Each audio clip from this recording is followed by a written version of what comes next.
সম্মানিত দর্শক শ্রোতা, আসসালামু আলাইকুম রহমতুল্লাহ। আমাদের জীবনে বয়োজ্যেষ্ঠ আমরা যখনই বয়সের দিকে যাব তখন আমরা স্বাভাবিক প্রক্রিয়া আমরা বার্ধক্য আমাদের আসবে এবং বার্ধক্যতা আমাদের শরীরে দেখা দিবে, এটাই স্বাভাবিক ব্যাপার। এবং এটা শুধু আমাদের প্রাণীকুলে মধ্যে শুধু মানুষ নয়, এর ভিতরে আপনার সমস্ত সমস্ত যে জাগতিক নিয়মে সব কিছুরই একটা নির্দিষ্ট বয়স এবং আয়ু আছে, যার বয়স এবং আয়ু শেষে তাকে একসময় মানে দুনিয়া থেকে বিদায় নিতে হতে পারে। এছাড়া আমরা যে সমস্ত ইলেকট্রনিক পণ্য ব্যবহার করি তাদেরও একটা নির্দিষ্ট বয়স আছে এবং তারাও ব্যবহার করতে করতে এক পর্যায়ে তাদেরও মানে তার ইলেকট্রনিক্স বলেন, মোটরস বলেন, গাড়ি বলেন, সব কিছুরই একটা নির্ধারিত বয়সের বা ব্যবহারের উপর নির্ভর করে সেটা একসময় নষ্ট হয় এবং লাস্টে এটা আমাদের পরিবর্তন করা লাগে অথবা বিলুপ্ত করা লাগে। ঠিক মানবদেহে এরকম পরিবর্তন ধীরে ধীরে সাধিত হয়। এখন মানবদেহের পরিবর্তনের বয়স্ক সময় যে কোন জিনিসটা আমাদের সবচেয়ে বেশি আমাদের বয়স দ্রুত বৃদ্ধ হয় এবং কোন অঙ্গটা আমরা বার্ধক্যের কারণে এটা আস্তে আস্তে মানে ক্ষয় হয় এবং আস্তে আস্তে আমরা নিচের দিকে আসি। সবচেয়ে বড় কথা হলো আমাদের আসলে বার্ধক্য তো সমস্ত স্কিন থেকে শুরু করে আমাদের শরীরে লাবণ্যতা থেকে সব কিছু, নাক, চোখ কিংবা কান ইত্যাদি সব জায়গায় বার্ধক্যের একটা ছাপ দৃশ্যমান হয়।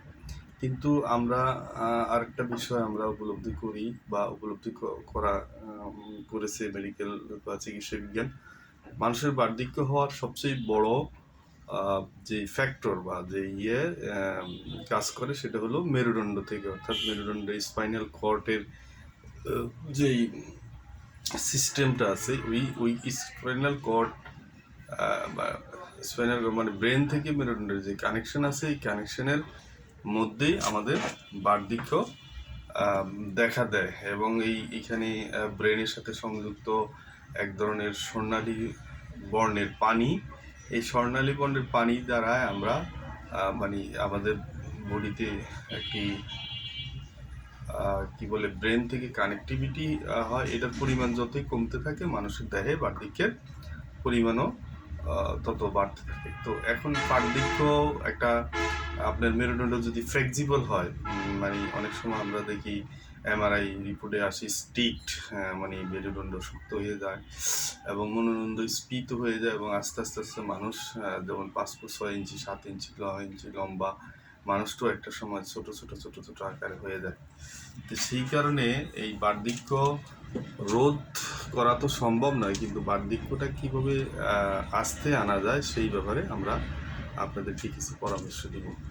সেই ক্ষেত্রে আপনাকে চলাফেরা এবং আপনার শারীরিক দৈনিক যে কায়িক পরিশ্রমের পাশাপাশি আপনাকে একটু ওই সময় আপনাকে খাবার দাবার ইত্যাদি আপনার এখন থেকে তাদের বয়স 40-এর পরে তারা বিভিন্ন ধরনের খাবার অ্যাভয়েড করে আমাদের মানে যে সমস্ত ফ্যাট অথবা ফ্যাট জাতীয় খাবার এগুলো অ্যাভয়েড করে আমরা যদি একটা মানে পুষ্টিকর এবং ব্যালেন্স ডায়েট করি বা খাবারের ব্যালেন্স রাখি, তাহলে আমাদের এই বার্ধক্যের ব্যাপারটা একটু স্লো হয়ে যায় আর কি। অর্থাৎ অনেক সময় অনেকে মনে করে চুল পেকে গেছে, দাড়ি পেকে গেছে, সব কিছু পেকে গেছে, তার কারণে আমার বার্ধক্য। আসলে বার্ধক্যটা চুল এবং দাড়ির উপর ইদানিংকালে নির্ভর করে না।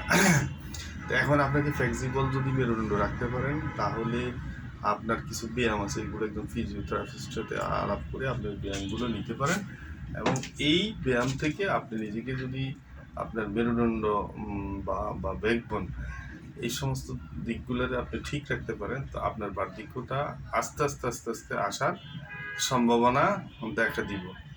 তো শ্রোতা বন্ধুরা, আসলে এই যে বার্ধক্যের কথাটা বলছি এটা আসলে একেবারে যে বিলুপ্ত করা যাবে এটা না, এটা প্রকৃতির একবার নিজস্ব নিয়মেই আমরা আমাদের এই দেহে বার্ধক্যটা চলে আসে। তো আমরা আসলে চেষ্টা করব যে ব্যালেন্স ডায়েট পাশাপাশি কিছু কায়িক পরিশ্রম এবং ব্যায়াম এবং পাশাপাশি কিছু পদক্ষেপ নিলে আমরা বার্ধক্যটা আমাদের শরীরে একটু দেরিতে হলে মানে দেরিতে আসার বা স্লো আসার সম্ভাবনা আছে। মানুষ যে অবস্থা থাকে তার নাকি একই অবস্থা থেকে অল্প কিছু পরিবর্তন হয় ৩৬ বছর পর, মানে ৩৬ বছর এইভাবে করে করে এক অবস্থা থেকে আরেক অবস্থায় মানুষ যায়। তো সেই ক্ষেত্রে আমরা এখনই সতর্ক হব এবং যারা কর্মক্ষম তারা কর্মে ব্যস্ত থাকব। পাশাপাশি আপনাকে যে দৈনন্দিন জীবনমাত্রার যে রুটিনগুলো আছে এগুলো আসলে সবসময়ই জানা যায় বিভিন্ন ধরনের ডাক্তারদের মাধ্যমে পরামর্শ মাধ্যমে এগুলো আমরা করব এবং এ থেকে আমরা আমাদের জীবনটাকে শেষ বয়সে একটু সুন্দর সাবলীনভাবে বাঁচতে পারবো। আসসালামু আলাইকুম রহমতুল্লাহ।